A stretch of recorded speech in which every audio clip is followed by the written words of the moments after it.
Hi, I'm Doug Ballinger. I'm Logan's dad, and this is an episode of Logan's Voice. Today's guest is someone who doesn't just talk about recovery, he lives it, teaches it, and fights for it every single day. Dr. Robb Kelly is a world renowned addiction expert, author, and founder of the Robb Kelly Recovery Group.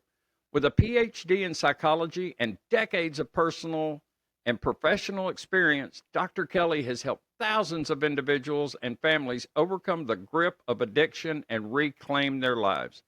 His mission is bold to help people recover their purpose. And his message is clear. We don't treat addiction by shaming it, we treat it by understanding and healing it.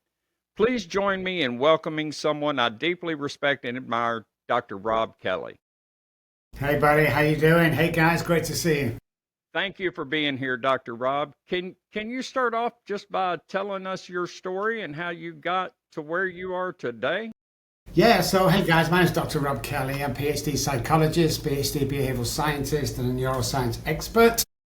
We deal with addiction, alcoholism, anxiety, depression, PTSD, everything to do with psych we deal with. Now, as you can tell by my accent, I'm from England, but I reside now from 20 years ago in San Antonio, Texas. So I was born into an alcoholic family, though I didn't know at the time, of course. This was back in the 60s. What do you mean I don't look that old? Shut up. It's back in the 60s, and I took my first drink on stage, musical Family, at the age of 9. Never forget it. Fantastic moment of my life. All the world just opened up to me with that one drink of alcohol, it's beer, and went through life just drinking every Friday, Saturday out with my auntie and uncle playing. Formed my own band, just kept going. Nothing was a problem. Got married.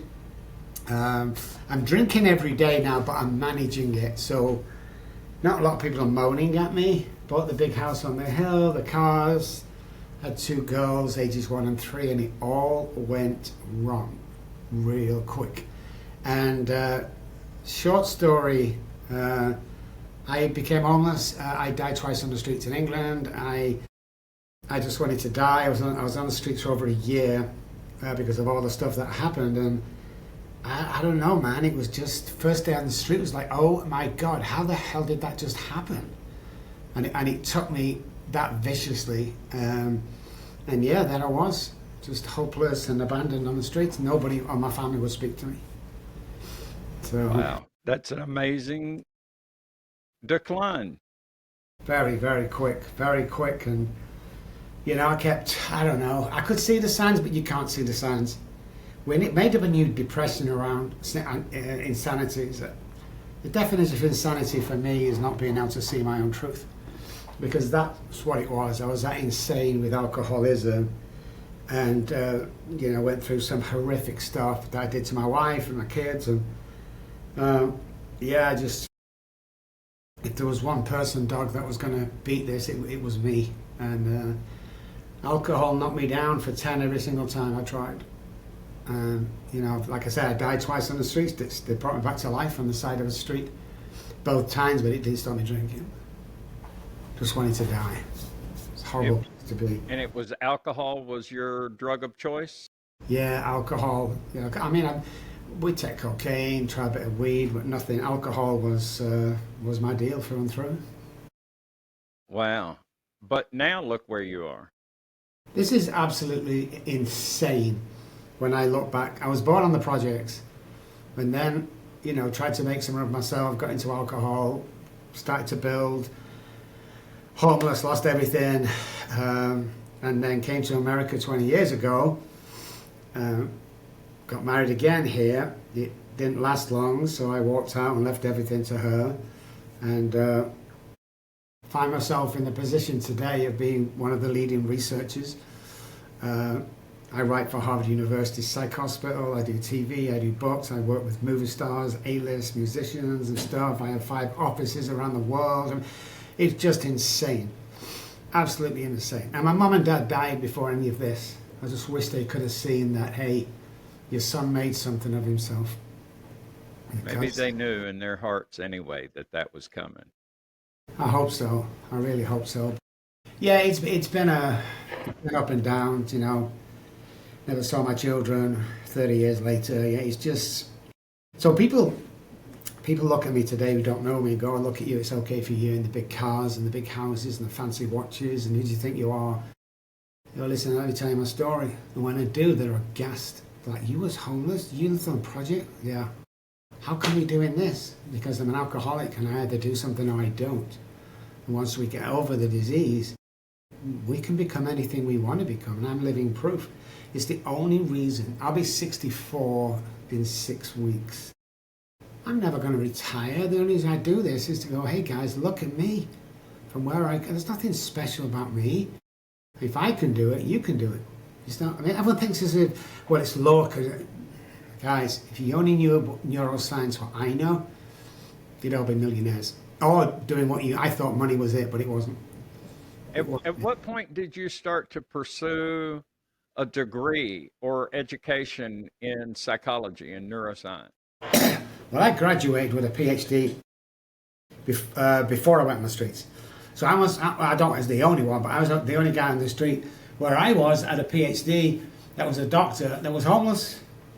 And I was telling all the people on the streets while drinking with it, I went to college, I'm a doctor, and they was all laughing at me, going, yeah, sure, Rob, sure. And it was before the internet and everything, but yeah, when I came out of the streets, I was absolutely angry that nobody could tell me what alcoholism is.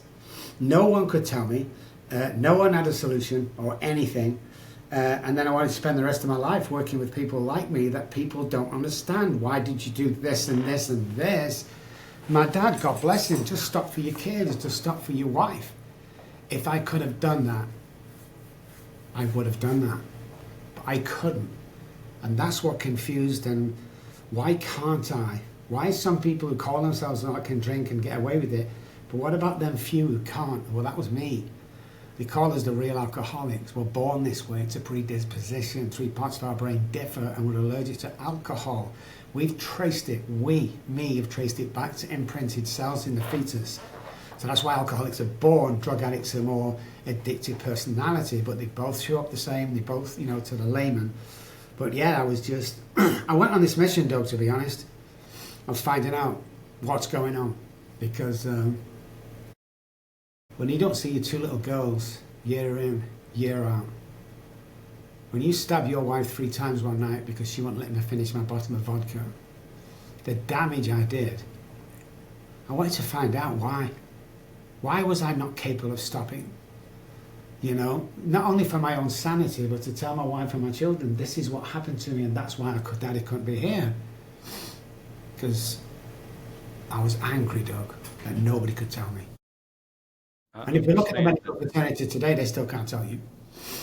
They still can't tell us. So you often say that addiction isn't a choice, it's a brain disease. Can you explain that in a way that everyday listeners, us laymen, can understand? So, alcoholics, for instance, there's a point we take the first drink and then we start drinking and everything's good and it goes wrong. Here's what happens in real life. So we're born with this predisposition. You can trace it back generations, 3 generations back. If you find alcoholism and you think you have a drink problem, you're probably alcoholic. Even though it's the only self-diagnosed illness in the world, what happens is the amygdala, which is our smoke alarm for the brain, is more sensitive than the normal person to childhood trauma. The basal ganglia, which is our repetition, strength and confirms part of the brain, we have to learn something, guys. You can imagine a clock face, we have to learn and go there and all of a sudden we can do it. That's broken.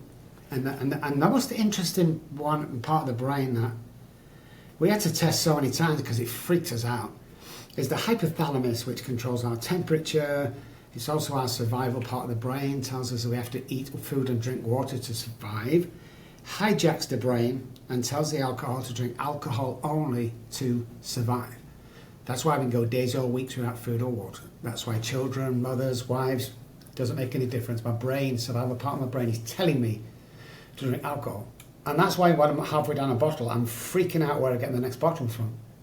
And it's a continuous cycle until one of 2 things happen. You get help or you die. That's it. And does that translate into other addictions the same way, like opioids? Now, this is fascinating, right? Over 90% of people that come to me with a heroin addiction started in the doctor's office. So we know alcoholism is the only addiction, if you want to say that, that tells us differently in the brain, that is specifically different. Every other addiction is all the same. Gambling, food, porn, sex, drugs. It's the addictive personality where we become reliant upon the drugs or the porn or the food, whatever it is, and we can't go without it. Again, basal ganglia, working part of the mind. Once it becomes a working part of the mind of taking drugs every day, it's very hard to break that.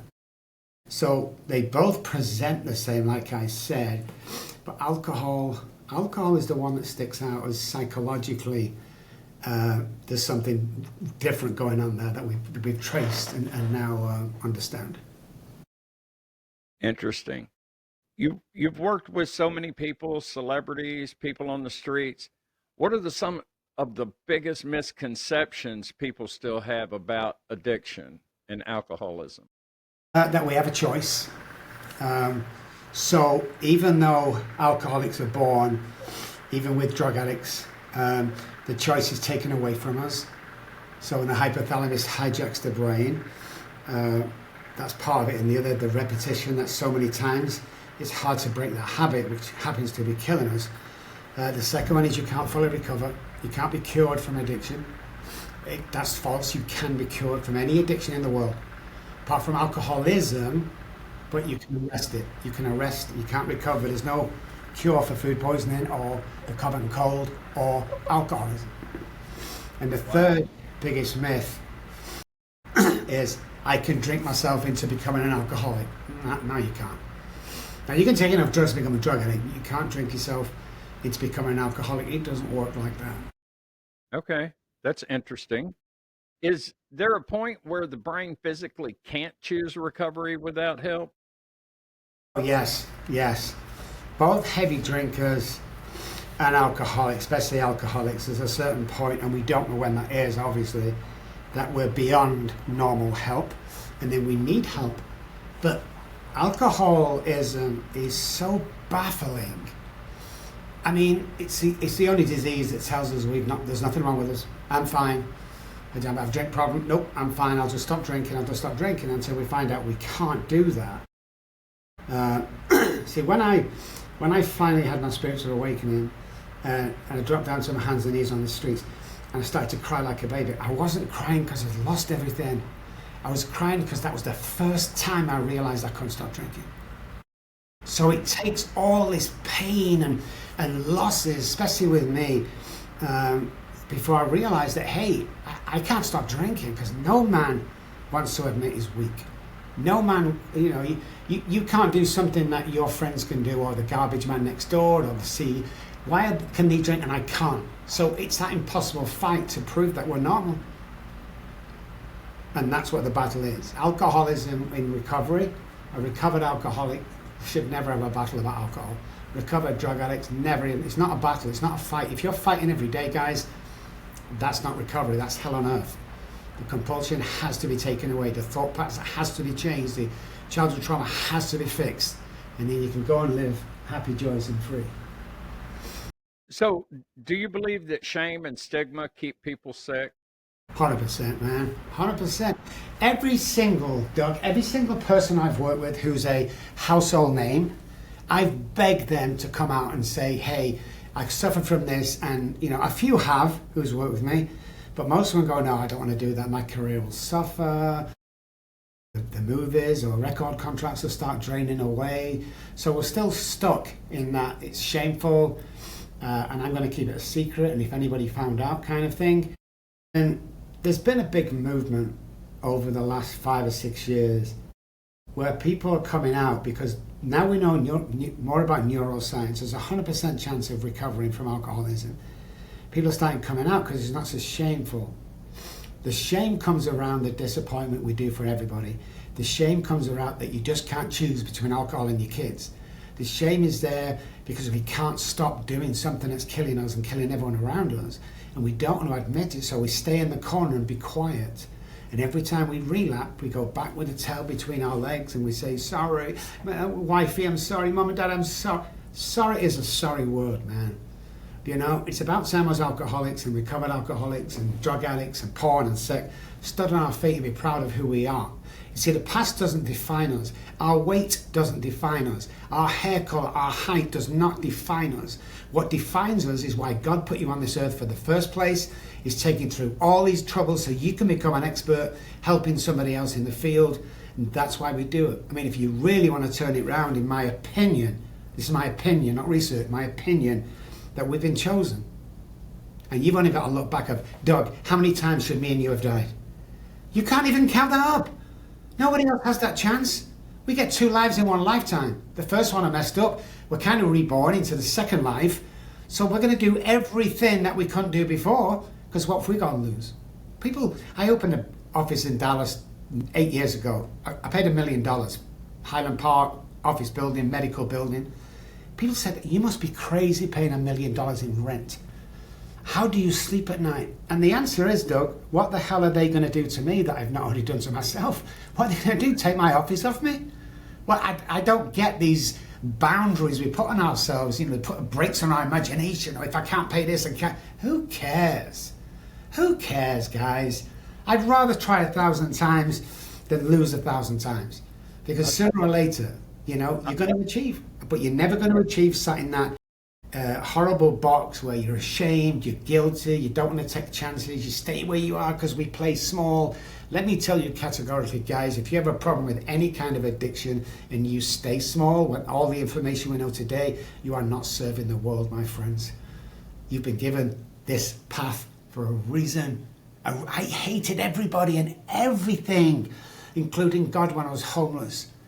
But you know, when I look back over my life, only over the last 10 years though, I realized that my homelessness was like a semester at Harvard University. It was the best training I could ever have for what I do today. Was there pain? Of course there's pain, there's losses, but when I sit down in front of somebody and go, what do you know, Dr. Robb? You've never lost your kid, check. You've never debt, check. You've never, check. I've been through everything that you're suffering from, and guess what? I know the way out, man. I know the way out. So follow me. Let's enjoy this life together. So, of course it was painful. Do I regret everything? No. Not one single thing. Because my life was blessed, and when it was my turn to shine, he put me on a huge platform. And 4 years ago, guys, in the middle of the night, I'm a concierge doctor, so when the phone goes, I only carry 3 to 4 patients at most. The rest of my staff do everybody else. When that phone goes, I'm up. If they say I've sent a plane for you, I got over the airport within 30 minutes. That's how my life is. But I looked at the phone, it was my daughter that I'd not seen for 30 years. And it said, hey, Dad. And she called me Dad, Doug. Wow. And she went on to say that I've seen you on TV and I don't believe what Mum was telling me all these years. She wants to meet me. Can I come over? She's got a surprise for me. So we have people around us, as you can imagine. So within like 2 or 3 hours, I'm on a plane back to England. I stayed in the hotel around the corner from her house. We went there the next morning, me and my wife, and I'm crying. The guilt, shame, the damage that I've done. When we got to the door, I couldn't knock on the door, Doug. I was that ashamed. She opened the door quick. We fell into each other's arms. We laughed, we cried. What seemed like hours, it was probably seconds. And then she took me by my hand and she walked me into her living room and she handed me my 3-month-old granddaughter. That's how this shit works. That's amazing. Money doesn't make it's great to have money, don't get me wrong. Rich or poor, I've been both 3 or 4 times. I pick rich, don't get me, but it doesn't do anything for you. My biggest achievement was that moment in her house when I said to myself, I have enough. I have enough. That's what it's all about, isn't it?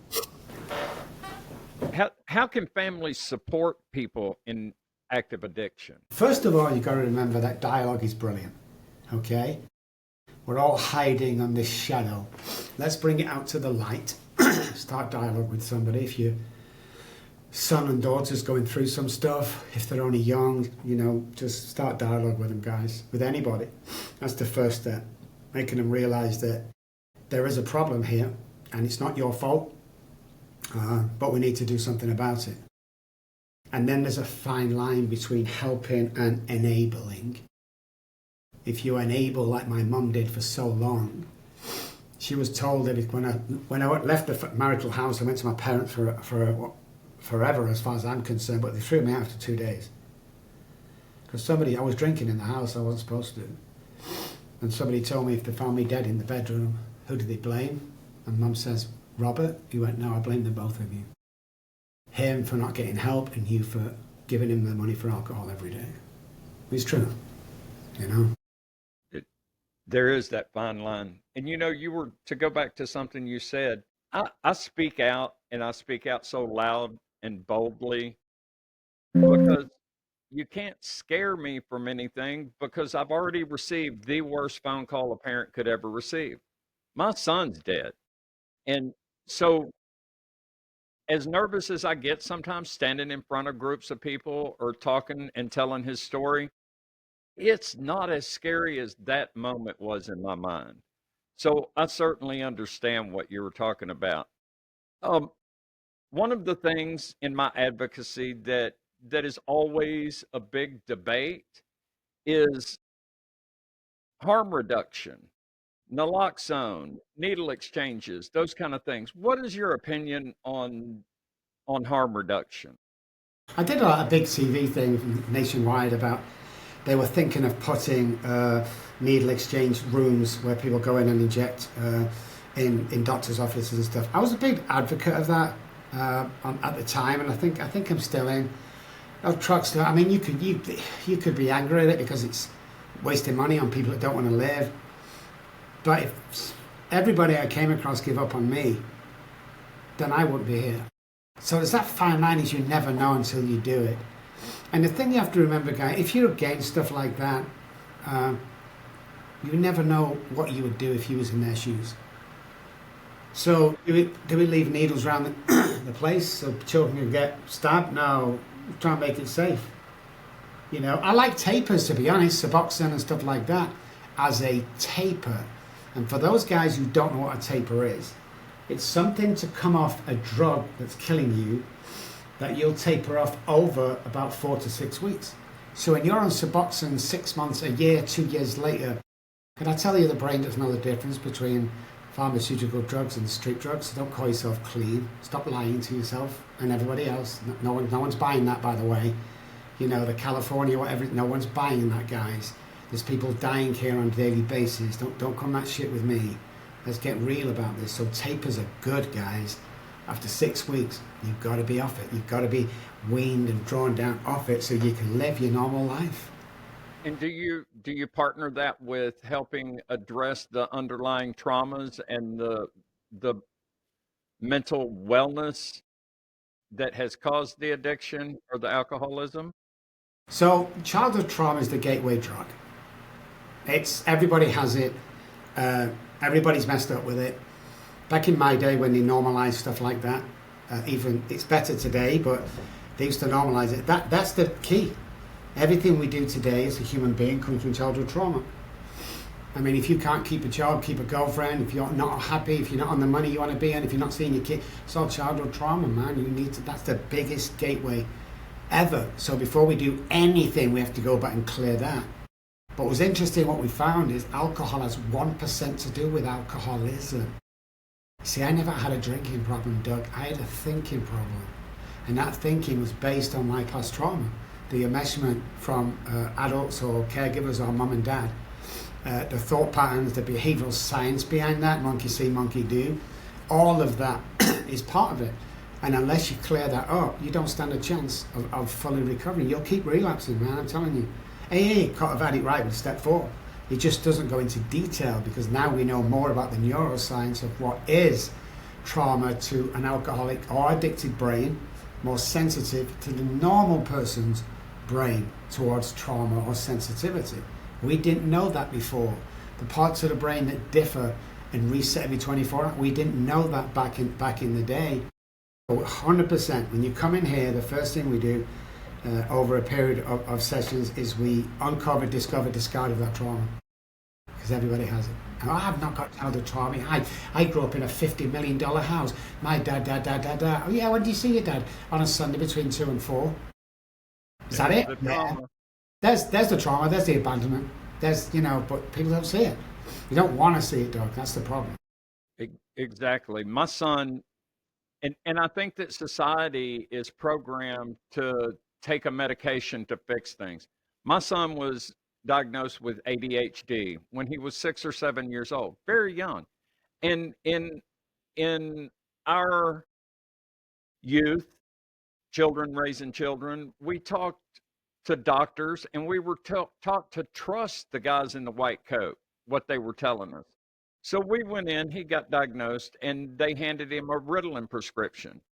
And from that moment on, in hindsight, it seems like we were programming Logan's brain to understand that if he had something going on, instead of confronting it or working through it, just take a pill and that'll fix it. And I think that that's what eventually morphed into his heroin use. No one ever addressed any trauma in his life. No, and we fall into these doctors know best. When it comes to psych and addiction, they don't know nothing. Okay, a few of them might. That's a bit track, but they don't know because they don't get paid to know. Getting people well, think about this. Getting people well, it's no money in it. When's the last time you went to a doctor, got a prescription for the illness you had? It cured the disease, so you don't have to start medication ever again. Never. So there's a Never. problem there. You know there's a problem. ADHD, attention deficit, it's not a deficit, guys. It's an overload. So what we do is we have these kids with overload brains who are really geniuses, but are so bored with life that you don't want to take part in anything because they're far more advanced. They're going in grade 1, they're already grade 6. So you're going to be the clown at the back who can't keep his attention. You can't keep his attention because there's nothing going on that wants his attention. It's an overload. So what do we do with that overload? The doctors give you amphetamine salts, Adderall, Vyvanse. I'm sorry, why are you giving a kid with an overload more overload and expecting him to behave properly? Anything like that you put in your mouth affects your brain permanently. There's nothing I can do about that. Once that goes in, and the thought patterns and the distortion around thinking and what the life should be and the way the world is, it's the most dangerous, evil drug in the world. And yet at one time, Doug, in Texas, those guys that don't know Texas, you can drive for 2 days and still be in Texas. Maybe 3, depends which way you go. You couldn't cash a prescription for Adderall because there was none left. They'd run out of Adderall. That's a multi-trillion-dollar idea, But I'm still convinced that the pharmaceutical drugs were sat around one day, and one executive said to another, heroin and stuff like $1 trillion industry, man. How can we get a piece of that? And the other guy says, something, I think we can. What if we created a drug like heroin, okay? And let's call it Suboxone, for instance, okay? Then what we'll tell people is if you go on this drug, okay, we'll convince you that you're clean and you come away from that nasty heroin, even though the brain doesn't know the difference, And they advertised it like that, and the fucking world bought it. They sold it and they bought it. If I'm on Suboxone, I'm safe. We've done our testing, Doug. It's harder to come off Suboxone than it is off heroin. Suboxone kills more people than heroin on the street. No one's going to release that. Nobody. I've seen the figures. We've done our own testing on it as well. It's crazy. Wow. I don't even know what to say to that. So, part of what I do in harm reduction is naloxone distribution. And sometimes there gets to be pushback about that.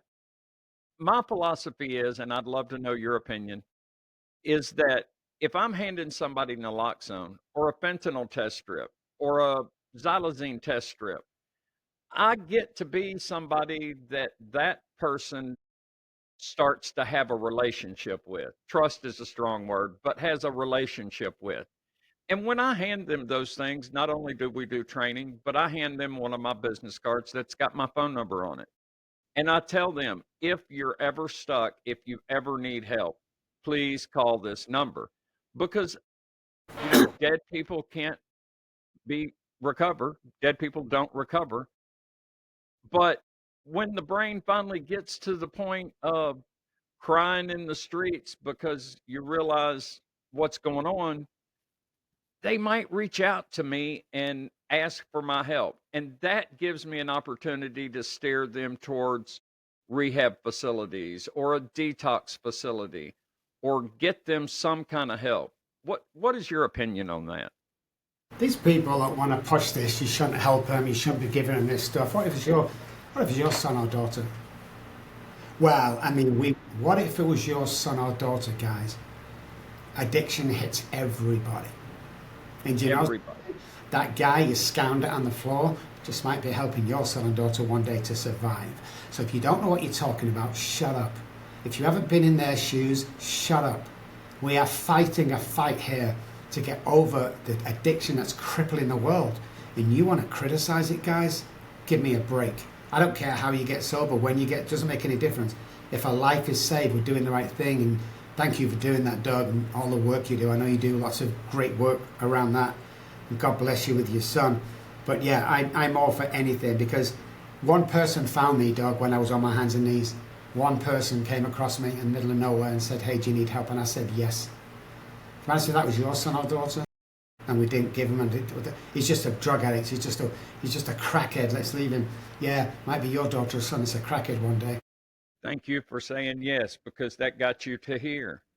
Um, and it's my honor to do what I do and the advocacy that I do, because it keeps my son's memory alive, if nowhere else in my own mind. So that's why I do what I do, is because I don't want other parents to suffer the way that I've suffered. I don't want other families to have to suffer the way I've suffered. So And guys, just before you come back in, and guys, listen to me carefully. I've surrounded myself with good people today, but you get them people that say they do something and don't. Doug does it. That's why I'm on the show. Courtney went out and found this guy, and he does what he said he'd do. And I was so excited to come on today, man, because it's good to meet somebody who does it. It's good to not lose your son, of course it's not, but to go through that pain and then help somebody else to go through that pain is mind-blowing still to this day. So I don't think we can skip over that part, Doug, without letting everyone know that the millions of people's lives that you've saved with that ripple effect that we love has to be mentioned, man. I mean, you're an angel, you saved so many lives, so I just wanted to put that in there, because you must have listened to this guy every week when you listen, but you don't really know what he does, because we don't really tell people, so I wanted to say that first. Sorry. thank you so much, Dr. Robb, for that. Um, is it true that lasting recovery is possible for anyone? And what are the key ingredients? 100%. So we have to have our mind and our brain. The mind controls the brain. Mind over matter. The brain's matter. We have to have a pattern program daily. Hypothalamus, basal ganglia reset every 24 hours. So as part of the brain, will wake up in the morning, resets. So this is a daily thing for us. It's like building freeways. You have a V in the road of the freeways. Here's the new one with the new thought patterns. Here's the old one with the self-sabotage and relapse. The more we use this one, the less we use this one. Until one day, this one here, like a freeway, has got bricks on it, got moss growing, we can't use it anymore. So the knee-jerk reaction becomes the good one. If you keep doing in a pattern, one will give you some ideas before we go, guys. Get into this new pattern every day. You can be sober for the rest of your life. But, and here's the but, you can't get complacent. Alcoholics, well, people in general get complacent. And you wanted that car, and that car's my dream, or my Porsche, and you get it 3 months after, it's just a car. Because we get complacent, it wears off. So if you keep to the rigid stuff, you can be sober in 100 years' time. Of course you can. It's silly to say not. Because we have this new way. The only thing we've got to do then, remember, guys, is we're geniuses. Alcoholics and addicts, depressed and PTSD, we're geniuses. Once we start building a life worth living, once we start achieving stuff, then the boredom is no longer there. Now we're making things happen, and we have to do that, and we have to follow the pattern. Sabotaging patterns are all over the place. Our pattern as a person. I said something the other day, well, we never have patterns. Turned out, as a kid, he used to go to the seaside with his friends, and 18, 19, have a few beers, and back on the bus and on home. And I said to him, when you go out and you have a great night, when you get back on the bus, which seat do you sit in? He said, the one that's the pattern we don't realize. So once we get out of them patterns and rebuild new patterns, Like 300 neural pathways dying in the brain every single day. There are billions, but 300 die every day. What are you replacing them with? That's the key. Are you replacing them with all the shit you went through? With all the stuff, all the crap, all the trauma, all the bad behavior that you had feeling guilty and absorbed for as long? No. Replace them with. All I'm asking you to do is take a T out. Can't to can. You can do anything you want in the world. You can literally achieve anything you want. Yeah. Oh well, I can't be president. Let's forget your political views for a second. 45 years ago, we had a freaking businessman running the country with no political experience whatsoever. How dare you tell me that you can't achieve your dreams? It just isn't true. Somebody's put that there, guys. Exactly. Well, since you brought that up, what's one thing you'd say to lawmakers? What would that be? Stop being so silly about cannabis, first of all. Secondly, as we're doing now, I'm involved with the police over in Texas, is you've got to start looking. There's 2 people arrested on a Friday night. One's a heavy drinker, one's an alcoholic. One should be taken to jail, one should be taken to the hospital treatment. We just need to understand that. You know, when you see a pattern in somebody, we don't have a choice. So I'd like to see more rules about that. And I know in Grapevine, where I used to live, they were great. There's a place over there you could take the drunks to every night and drop them off. You know, it was crazy, but I'd like to see that happen. I mean, if we're going to go really deep, we're kind of talking to JFK. We have a good insider there. I'd like to see the food industry with a complete overhaul of the stuff. 90% of the stuff that kill us, we're not meant to methylate. It's all bio stuff and, you know, canola oils, which is not meant for human consumption. And I'd like to see the pharmaceutical companies get a second look at and being responsible. There's so many deaths with I went head to head with Purdue Pharmaceuticals some years ago. You can still search it. And they told him, don't go live with this guy, get somebody else in. This COO and the head of the legal department decided to come on. And we had it out for an hour. The very next day they filed for bankruptcy. Because I didn't hold that you're killing people on a daily basis. No one gives a shit. The shareholders, it's all you're worried about. You're not worried about the kids it's killing. You're not interested. And do you know why, guys? There's no money in getting you well. It's just another lost client. It's another lost customer, man. Nobody's coming for us, guys. You have to remember that. Nobody's coming for us. If you're not a pharmaceutical drug or you're not stuck in the treatment center, you're not of no use to this world. I agree 100%. I'm so mad at Purdue Pharma and particularly the Sackler family who Yes. started the whole opioid epidemic here in the United States. And you know, I talked to somebody I know over in England, United Kingdom, and she says that they don't so much have an opioid or a fentanyl issue happening, that it's mostly marijuana and ketamine. And so I triggered in on ketamine because ketamine is something we hear about here in the United States, but it's not as prevalent. Do you have any handle on how overdose and fentanyl poisoning deaths are happening around the world? Can you? So it's, if you can think on a big scale, cancel that. Go buy 100 billion and then you realize what's happening. Nobody's death due to fentanyl or anything else. Nobody's marked down as that drug. How do we know this personally? Well, we took over a hospital on a Friday and Saturday, the ER, to find out how many people came in with alcohol and drugs on the system on Friday and Saturday night. So here's the stats that we got. No stats are reported, guys. This is where they get us. No stats are reported, okay? So when they came in, known alcoholic, fell down the stairs, left his pan on in the kitchen, burnt the house down, had a car crash, and all these other things. It didn't go down as alcohol. It went down as liver failure or fell asleep or all these excuses. It was like when COVID came out. I know for a fact that 90% of their made up COVID claims, hospitals were told that if anybody comes in and tests for flu, for cold, for anything, you go down as COVID to make sure. So the numbers were skewed, just like the numbers are skewed with the deaths on alcohol and drugs and fentanyl. It's way more than we think. We think we've got an epidemic. Stop it already. it's a billion times worse than you think. And it's killing our kids on the street and nobody's doing anything about it. I'm one guy that came over here, Doug, to America by fluke for 2 weeks only, and I stayed. When I was here doing my good work with my program, that we have a 98% success rate, and the only company in the world that offer a money-back guarantee if you relapse, they stripped me of our license. And do you know what their excuse was for that? I'm damaging people and I don't know what I'm doing. I'm a danger to the public. And it took me 9 months to get my psychology license back. You know, today, Doug, I lecture to them people. I lecture to them boards. Because nobody wants to come away from A, B, and C. There's no money in recovery. There's no continuing funding in recovery. No. So the year Logan died from fentanyl poisoning, and it was fentanyl and xylazine in his system. He was a heroin, was his drug of choice. The toxicology report had 0 heroin in it. Fentanyl, cocaine, xylazine.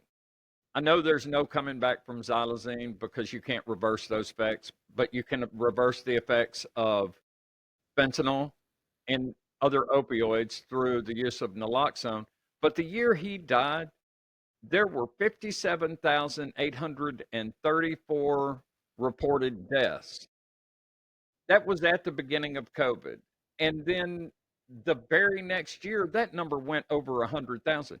Those are only the ones that were reported.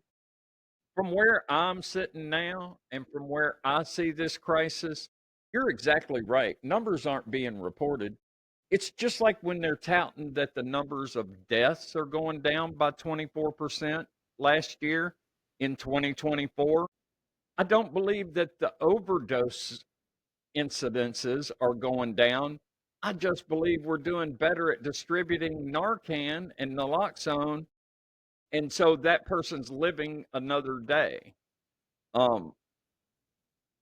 Overdoses do not have the same ratio of a downward trend that deaths from overdoses is having. So I believe that the distribution of Narcan and other harm reduction issues are beneficial, and that I believe that that's the proof. Do you have an opinion on that? No, 100% there with you, Doug. Absolutely 100%. It's crazy, but that's true. My research shows that's true. Absolutely. What's a challenge that you might have for our listeners today, whether they're grieving, struggling, or just waking up to this crisis that's going on? Find your identity, guys. Okay? 99% of America and England, we've lost our identity as a person. Our identity is lots of things: drugs, work, relationships, things around us. Find out who you really are, and the power that you can gain in oneself can change the world. Can change the world. And if you don't think, if you're listening to this and you're sat on your own thinking, well, obviously that's not me, that's you. Nobody gets to listen to this stuff by mistake. Nobody just comes across a podcast like this by mistake. You've got to start believing that you can change the world. You've got to start believing as a society we're sick and we're hurting as a society. Now JFK is going to make some huge changes with the pharmaceutical companies advertising on tea and our food stuff. Some big changes, man. You've got to get on the walk and believe you can do anything you want to do. Don't let anybody convince you differently. It's I just, agree. and you can be as powerful as you want, as rich as you want, as loving as you want. It's all out there for the taking. Stop believing that you're not worth it. Stop believing that shit. It's not true. All you got to do is take that T out, right? It's a T, guys. That's all. When I write words are very powerful. So when I write this on the board, I just cross a T, and they all go, "What? That's how he." Yeah, but that's how easy it is. The mind is phenomenal, and it tells the brain on a daily basis what to do. So if you can imagine, if we can train this guy first thing in the morning, well, we can. So the problem with our body, our mind, our brain, and our central nervous system is when we wake up in the morning, we have little oxygen because of the repairing in the body. So the subconscious brain wakes us up. Subconscious brain is the bad guy. That guy wants to kill us and make it look like an accident. And boy, do we know it. We never do anything. We never achieve anything. Is it possible in today's world to ignite the conscious brain and get rid of the subconscious brain on a daily basis? 100%. 100%. And when you start coming from the conscious brain and you realize just because you haven't got that college degree, but you can earn $1 million and provide for your family and other families around you that are not as lucky, when you find out that you can do that, you'll be aghast. When it comes down to breath work, it's so silly and simple. It's like everyone goes, that's just not true. It is true. You know, why do you want to complicate things? Watch what if you want to get up in the morning and kick off to a great day, this hydrogen water that you can buy, biggest marketing con in the world. I gotta laugh at that. Get up in the morning, have salt, have Celtic salt, lemon juice and water. And that short hydration drink will start hydrating from inside the cells out. Whatever you drink that day is de minimis. 100 gallons, 1 gallon, it makes no difference. Just make sure you take a good quantity of water. You've got to understand what's going on here. We become superhuman beings. Everyone thinks addiction or depression is this horrible thing. It's like, oh, it's such a crutch. You know, it's a freaking superpower. It's not affliction. It's a superpower, man. Because once we get rid of all that, the human being left is mind blowing. I've worked with over 10,000 people over the last 25 years or so, 30. I can't remember. With a 98% success rate, because stop concentrating on the alcohol, stop concentrating on the depression. That's not the problem. The problem's here. See, we had a patient. I always get patients coming to me, Doug, and they go, okay, so I'm depressed. I don't know what to do. Okay, let's look. You on any medication? Yeah, I go see the doctor. What are you on? Oh, I'm on depression medication. How long have you been taking that? About 8 years now. When did you think it's going to kick in? When? Because it hasn't yet.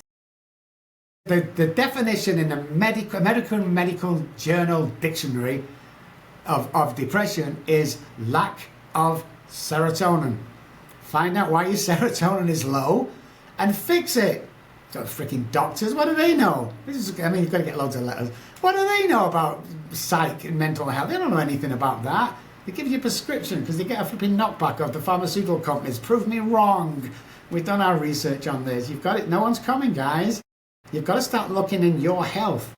Nobody's going to knock at the door, give you that $1 million job, that girl, that guy. Nobody's coming. You have to start doing this on your own and join up with people like Doug and I who can do this stuff, if that makes sense. I know that you 100% believe that nutrition and proper food has a lot to do with our mental state as a society. Do you want to talk about that a little bit before we start to wrap up? So probably, I don't know, 90% of food we eat is terrible. You go to see a protein bar on the shelf in a supermarket, you pull it off, 9 grams of protein, 0 fat. Oh my God, this is amazing. You turn it around and the first ingredient is canola oil. Second ingredient is sunflower oil. Third ingredient, GMO. It's the worst thing you can give anybody. It's just trash. I don't know why they keep on the supermarket. So let's look at the food. Most 90% of food is sprayed in cornstarch. It's used canola oils, all this plastic, we call it plastic food that we get. You've got to start looking at the labels, guys, and what you are eating. So here's what happens with our general health pertaining to eating. Years and years ago, when we ate properly, there were very few illnesses there are today. Okay, there's an illness every week. If you watch the TV, there's a new drug out for this smoky dookie disease. What a lot of crap. Let's look at the food. You've got to go back to basics. Okay, what happens with the food we eat today is 9 out of 10 times we can't methylate that food. So when we eat something, it's not used in the form that we actually eat it. It's methylated into a form that the body can use, which is awesome. So when I'm taking something that I can't methylate, when I can't methylate it, there becomes a deficiency in the body. That deficiency causes the heart, the cancers, all this stuff it causes. So we have to look at what we can methylate. If you can get an MTHR test, $300, it's worth it to find out what you can't methylate. So all sorts of illnesses and, tiredness and depression all come from the food that we eat. So I'm not telling everyone to go out and rush to Whole Foods and spend like $600 on 2 days worth of groceries. But just be careful. Just, be mindful. One day, have grass-fed steak, or one day just eat eggs and protein, and you'll feel better the next day. It's like, don't believe what the pharmaceutical companies are telling you. Don't believe what all doctors are telling you. And don't believe that stuff you eat is good for you. It's not good for you. And if you still don't believe me, why is I run a restaurant. I own a restaurant next door to my offices. Why does my restaurant with fries, we call them chips, have 3 ingredients: salt, water, potato? McDonald's fries, a mile away, there's 19 ingredients. What's the other 16 ingredients? I don't know what they are. Well, if you look at it, you'll realize why you're getting sick. Absolutely. Absolutely. That is great advice. Finally, Dr. Kelly, Dr. Robb, what gives you hope for the future? What gives me hope? Can I put that together with hope and the reason I get up every morning? Yes. The reason I get up every morning is to help people. So I have everything I want, everything I need. I can buy any car I want. I can live. That's not the aim. The aim is to give half of that away. So I earn, my wages are $1.2 million a year. That's how much I earn. 120 last year went out into the communities and helping other people. I don't need that money. It's ridiculous for one human to earn that money. So that gets me the morning helping people.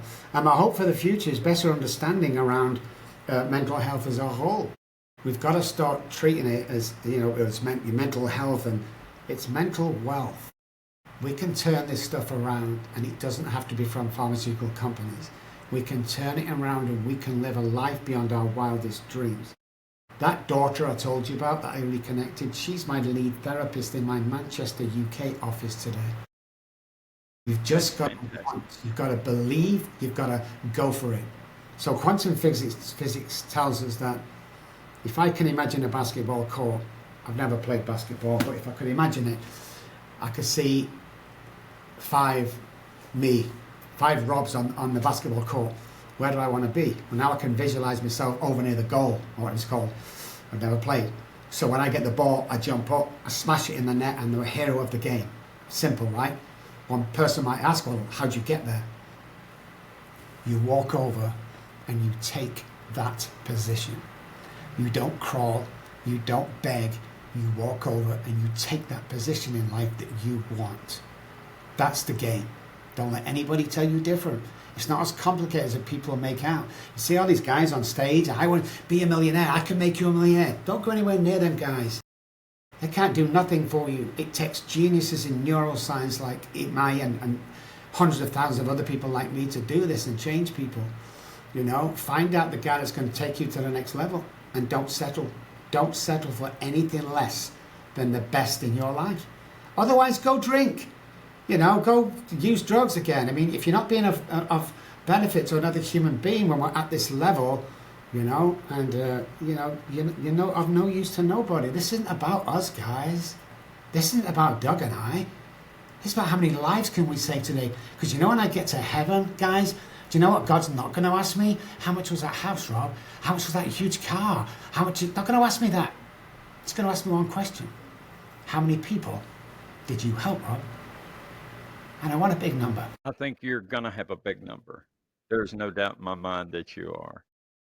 Dr. Robb, I appreciate you so much for being willing to spend time out of your very busy schedule. I know that you have a lot of things to do. I know that my listeners and now my viewers, I just want to let you know, you are my first video podcast. Everything up to this point has been audio only. So I hope I can do justice in the editing phase. I believe I can. I've been practicing a little bit with some friends of mine in Memphis. So I just want to sign off by saying thank you. It's an honor to have spent this last hour with you. And I hope one day to be able to shake your hand. Oh, man, of course. So, but listen, guys, just for Logan's Dad Studio, or Doug or I, if you mention it, there's a great book on Amazon. Please don't buy it. We don't earn money off this. It's called Daddy, Daddy, Please Stop Drinking. It's the last thing my daughter said to me before they took him off me, and 30 years later. All right, mention this podcast, or Doug or I, or even Logan. I will send you one of these, in America only, unfortunately. I will sign it for you. I will post it. I'll pay for everything, shipping, book, and everything you can have. I got 10 copies just for this show, guys, on one condition: that when you read it, you pass it on to somebody else who just might benefit. That's amazing. Thank you so much, Dr. Robb. And I will see you later. And thank Courtney for setting this up for us. Of course, Doug, of course. Thank you so much. Thank you for listening to Logan's Voice. Be sure to check out the episode description for helpful links and visit logansvoice.com to learn more. You'll find my book, Logan's Story. There's Logan's Swag Shop, where you can wear the message and spark a conversation, and links to every episode on all major platforms. If this message moved you, please like, share, comment, and subscribe. Together we can make a difference. I am Logan's voice. I am Logan's dad, and I will not be silent.